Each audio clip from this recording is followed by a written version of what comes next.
मनीष एक auto rickshaw चलाता था। जब वो 15 साल का था तब उसके पिता का देहांत हो गया। इसी कारण मनीष को ही घर की जिम्मेदारी उठानी पड़ी और कॉलेज की पढ़ाई छोड़कर पिता के ऑटो चलाने का काम मनीष ने संभाल लिया। मनीष की बड़ी बहन सुलेखा की शादी में जो उसके पिता ने कर्जा लिया था, उसे उतारने के लिए मनीष ने अपना घर भी बेच दिया और माँ के साथ किराए के घर में रहने लगा। मनीष की बड़ी बहन अपने ससुराल में खुश है। इस बात की उसे बहुत तसल्ली है। माँ, सुलेखा दीदी का मेरे मोबाइल पर फोन आया है, तुम बात कर लो, फिर मैं ऑटो लेकर काम पर निकलता हूँ। हेलो सुलेखा दीदी, ये लो माँ से बात करो। हाँ बेटी, अपना ध्यान रखा कर, खूब खाया पिया कर, इससे बच्चे की सेहत पर अच्छा असर होगा। अब बस यही इच्छा है कि जल्दी से मैं नानी बन जाऊं और मनीष मामा। हाँ वो तो है, अब मामी कहलवाने वाली बस आ जाए तो मैं सुकून से तीर्थ यात्रा पर निकल जाऊंगी। नहीं, अपने नाती पोतों को खिलाकर ही तीर्थ यात्रा पर जाऊंगी। माँ, बस मनीष के लिए अच्छी सी लड़की ढूंढ लो जो घर संभाल ले। माँ, मुझे देर हो रही है, बाद में बात कर लेना। अच्छा सुलेखा, मैं तेरे से बाद में बात करती हूँ, मनीष को देर हो रही है। मनीष ऑटो लेकर काम पर निकलता है। उसे पहले ही बहुत देर हो चुकी थी, पर रास्ते में जाम भी बहुत था। वो सवारी का इंतजार कर रहा था, तभी उसका एक साथी जो उसकी तरह ऑटो चलाता था, वो किसी लड़की से झगड़ रहा था। अरे देखिए मैडम, ऐसा थोड़ी होता है? जब आपने मुझे यहाँ छोड़ने के लिए पैसे तय किए हैं तो चुपचाप मेरे पैसे दे दो ना। भैया, मैंने आपको बोला ना, मेरा पर्स रास्ते में कहीं गिर गया। मेरा मोबाइल फोन भी उसी में है और सारे पैसे भी। मेरा पर्स कहीं नहीं मिला। मैं तुम्हें बोल रही हूँ ना, मुझे अपना नंबर दे दो, मैं तुम्हारे नंबर पर पैसे भेज दूंगी। अभी मुझे देर हो रही है, मुझे सामने होटल में एक फंक्शन में पहुँचना है। अब क्या हुआ निरंजन, लड़ क्यों रहे हो सुबह सुबह? अरे देखना यार, सुबह सुबह पहली सवारी मिली और वो भी मुझे पैसे देने के लिए मना कर रही है। इन मैडम का पर्स कहीं खो गया है और मुझसे कह रही है कि पैसे बाद में देंगी। अरे ऐसे थोड़ी होता है भाई। कोई बात नहीं निरंजन, कभी कभी किसी की परेशानी को भी समझना चाहिए। एक काम कर, तेरे कितने पैसे बने मैं दे देता हूँ, ये मैडम मुझे बाद में दे देंगी। मनीष निरंजन को ऑटो के 200 रुपए दे देता है। थैंक यू सो मच, मेरा नाम अर्चना है। आप मुझे अपना नंबर दे दो, मैं आपके नंबर पर ऑनलाइन पेमेंट भेज दूंगी। बाकी अगर मुझे देर ना होती तो मैं आपको अभी पैसे दे देती। अब कोई बात नहीं मैम, ये लीजिए मेरा नंबर। अर्चना नाम की वो लड़की मनीष का मोबाइल नंबर ले लेती है और अगले दिन मनीष के मोबाइल पर पैसे ट्रांसफर कर देती है। आपके पैसे मैंने अकाउंट में भेज दिए हैं, आप चेक कर लीजिए। और कल के लिए एक बार फिर से थैंक यू, आपने अनजान होकर भी मेरी मदद की।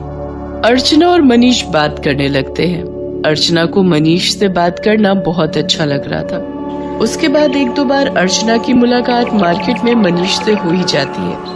धीरे धीरे दोनों दोस्त बन जाते हैं। मनीष को पता चलता है कि अर्चना एक बहुत ही अमीर खानदान की लड़की है, तो वो उसे समझाता है।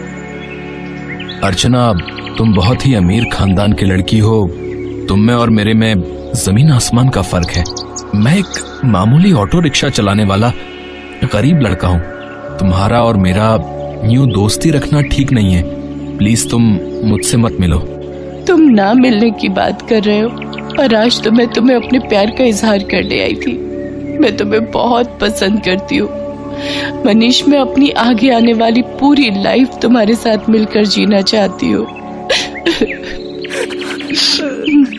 कहते कहते अर्चना फूट फूट कर रोने लगती है और मनीष उसे गले लगा लेता है। अर्चना अपने मम्मी पापा से इस बारे में बात करती है और जबरदस्ती मनीष से शादी करने के लिए मना लेती है। इधर मनीष भी अपनी माँ और बहन से इस बारे में बात करता है और एक शुभ मुहूर्त में दोनों की शादी हो जाती है। अर्चना का स्वभाव बहुत अच्छा था। उसे इस बात से कोई फर्क नहीं पड़ता था कि उसकी ससुराल गरीब है। ना ही उसने कभी इस बात की कोई शिकायत की। अर्चना, अब तुम मेरे साथ शादी करके खुश तो हो ना? हाँ मनीष, मैंने तुम्हें दिल से प्यार किया है। मैं तुम्हारे साथ बहुत खुश हूँ। माँ जी, सुलेखा दीदी सब मुझे कितना प्यार करते हैं। मुझे तो महसूस ही नहीं हुआ कि मैं अपना घर छोड़कर आई हूँ। तभी अर्चना की सास भी आ जाती है। जीती रहो बहू, हम बहुत भाग्यशाली हैं कि इस घर को तुम्हारे जैसी बहू मिली। अर्चना भाभी, ये देखो, मैं आपके लिए नई साड़ी लाई हूँ। आज आप शाम को कीर्तन में यही पहनना। सुलेखा दीदी, ये साड़ी तो बहुत सुंदर है, ठीक है, पर एक शर्त पर। आज आप मुझे खुद तैयार करोगे, प्रॉमिस? अर्चना की बातें सुनकर सुलेखा की आंखों में आंसू आ जाते हैं। उसने कभी सोचा ही नहीं था कि उसे इतनी प्यारी भाभी से इतना प्यार और सम्मान मिलेगा। सचमुच कुछ ही दिनों में अर्चना ने सबके दिल में एक अलग जगह बना ली। अब तो अर्चना के बिना कोई भी नहीं रहता था। सुलेखा के बेटा पैदा होता है, इधर अर्चना भी गर्भवती हो जाती है। अर्चना के माँ बनने के बारे में जब उसके मम्मी पापा को पता चलता है तो वो उसे मिलने के लिए उसके ससुराल आते हैं, पर अर्चना का घर देखकर दोनों ही मुंह बनाने लगते हैं। अर्चना, तुम अपने मम्मी पापा के पास बैठो, रसोई से चाय और नाश्ता मैं ले आती हूँ। क्या बात है अर्चना, तुम इस हालत में भी घर के काम खुद ही करती हो? तुम्हारे घर में कोई नौकर चाकर नहीं है क्या? कैसी बातें करती हो ललिता तुम जानती भी हो तुम्हारी बेटी किस घर में ब्याही है। यहाँ 2 वक्त की रोटी खाने के लिए भी सोचना पड़ता है।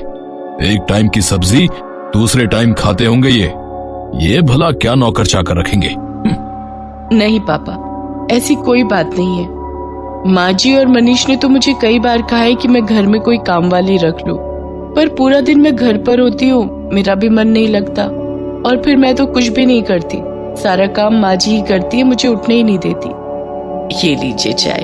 अर्चना, तुम्हें ये समोसे बहुत पसंद है ना? मैं ये भी हलवाई से खरीद लाई हूँ, अपने मम्मी पापा को भी दो। नहीं, मैं ऑयली फूड कम खाती हूँ। और अर्चना, तुम भी ये सब मत खाया करो, तुम्हें इस टाइम में जूस, फ्रूट्स ये सब लेना चाहिए। बहन जी, आप तो समझदार हैं, ये समोसे वगैरह ये सब बहुत नुकसानदायक है। मम्मी, आप मेरी टेंशन मत लो, माँ जी मेरा पूरा ख्याल रखती है। वो मुझे समय पर जूस, फ्रूट, दूध, दही, सब्जियां और सब कुछ खाने के लिए देती है। तभी अर्चना की ननद सुलेखा भी आ जाती है। अर्चना भाभी, मैंने डॉक्टर से अपॉइंटमेंट ले लिया है, कल सुबह 11 बजे आपको मेरे साथ चलना है, तो आपका चेकअप हो जाएगा और बाकी जो इंजेक्शन वगैरह। सुलेखा, तुम्हारा कौन से हॉस्पिटल में बच्चा हुआ था जिस डॉक्टर के बारे में तुम बात कर रही हो?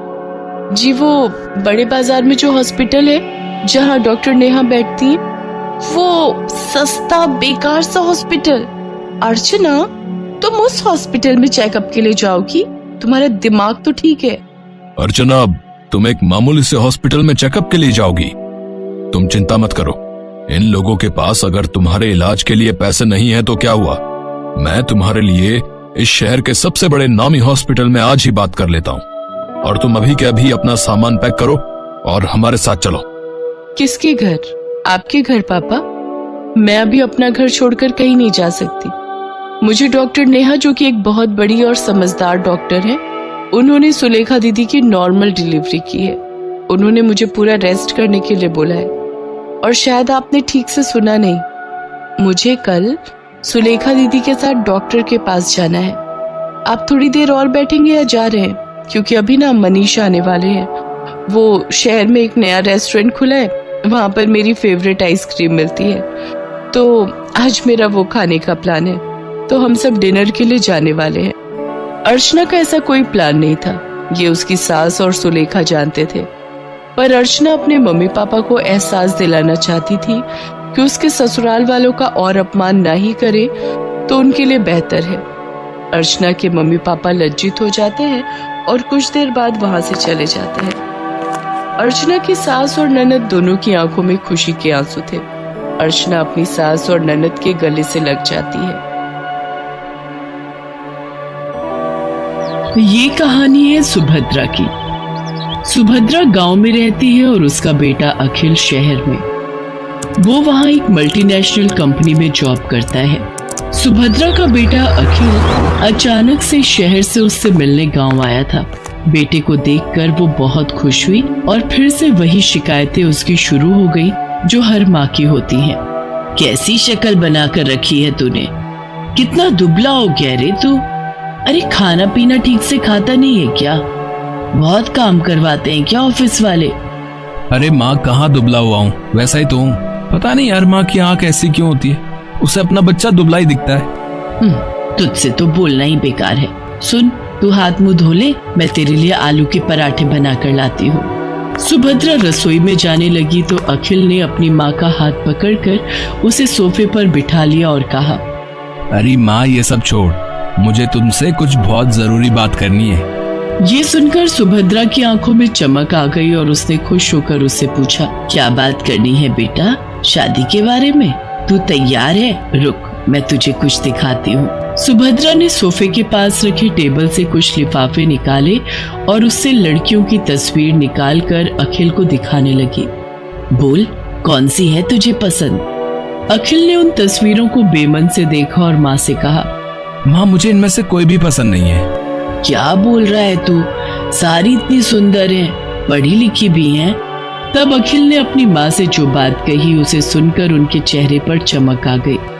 अरे सच, तूने लड़की पसंद कर ली है? अरे कौन है वो? क्या नाम है उसका?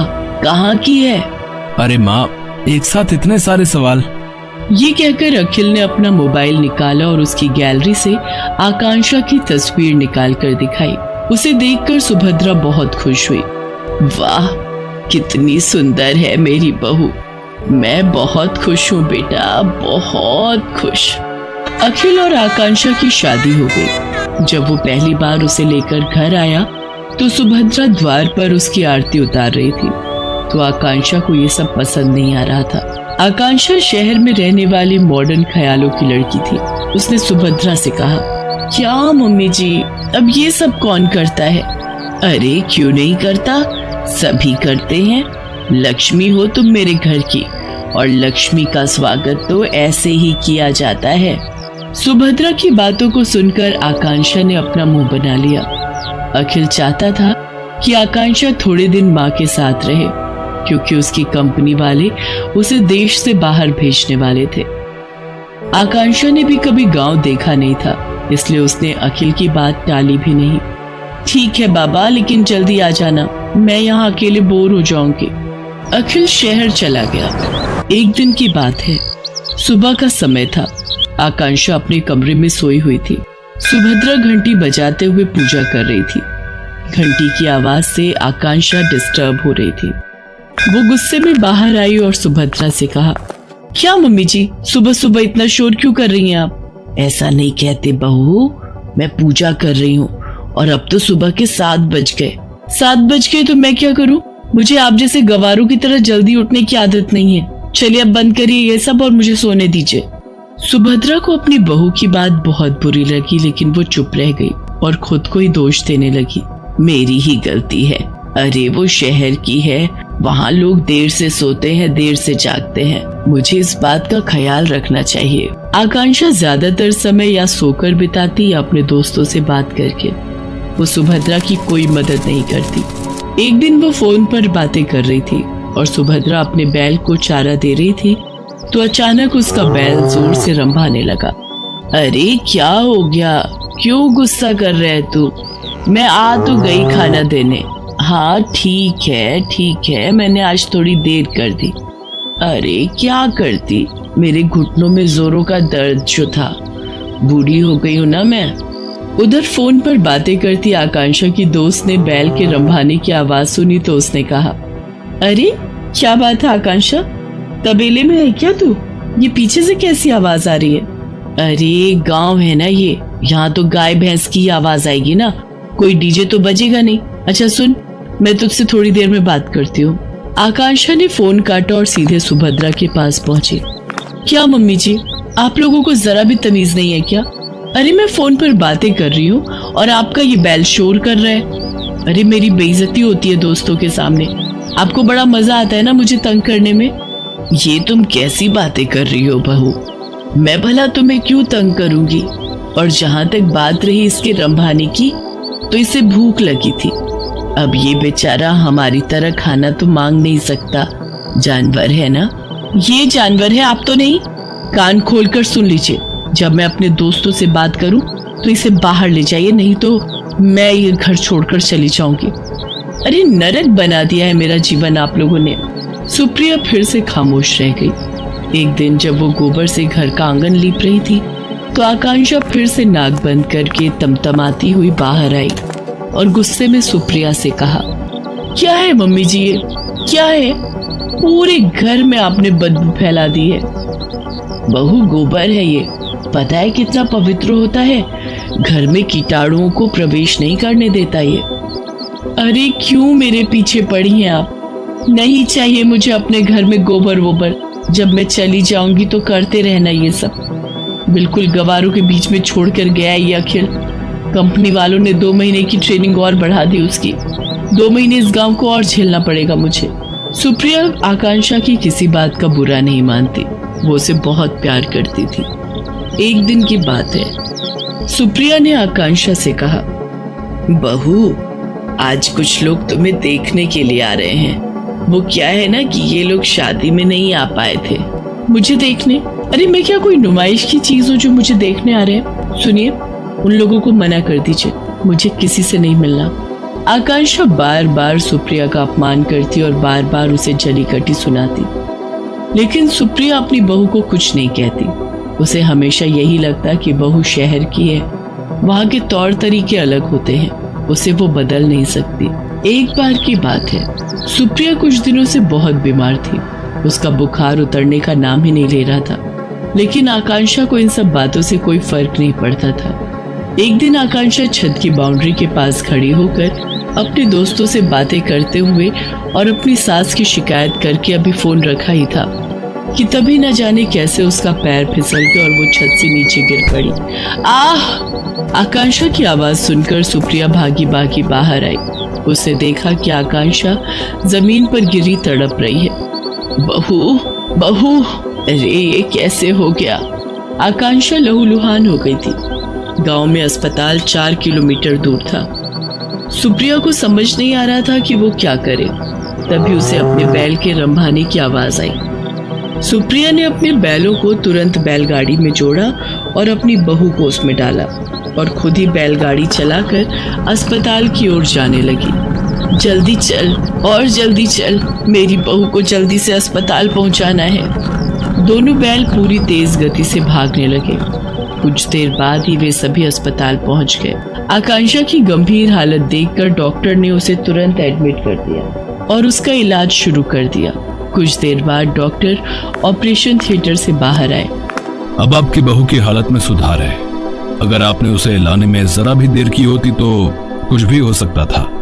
जब तक आकांक्षा अस्पताल में रही, सुप्रिया न रात को सोती न दिन को। वो सारा समय उसके सिरहाने बैठी रही, उसकी किसी भी जरूरत को तुरंत पूरा करती। आकांक्षा को पता लग गया था कि सुप्रिया किन परिस्थितियों में और कैसे उसे अस्पताल लेकर आई थी। उसे अपनी हर पुरानी बात आज याद आ रही थी और उसे पश्चाताप हो रहा था। माँ जी, मुझे माफ कर दीजिए, मैंने आपके साथ कितना बुरा किया, क्या नहीं कहा आपको, लेकिन आपने मेरी जान बचाने के लिए क्या कुछ नहीं किया। मेरी गलतियों के लिए माफ कर दीजिए। अरे कोई गलती नहीं की तूने, तू ठीक हो गई बहू, बस मेरे लिए यही सबसे बड़ी बात है। तभी आकांक्षा को बैल के रंभाने की आवाज आई। वो उस आवाज को सुनी रही थी। तभी, पता है तू यहाँ बीमार है तो मेरे दोनों बैलों ने भी खाना पीना छोड़ दिया है। वो अस्पताल के बाहर ही खड़े रहते हैं। सच कहूँ तो वो ना होते तो पता नहीं मैं तुम्हें कैसे अस्पताल लेकर आती। सुप्रिया की बातों को सुनकर आकांक्षा की आंखों से झरझर कर आंसू निकलने लगे। वो बाहर निकली और बैलों को गले लगाकर उनसे भी माफी मांगी। आकांक्षा बदल गई थी। उसे गांव अच्छा लगने लगा था और सुप्रिया में तो उसकी जान बसने लगी थी।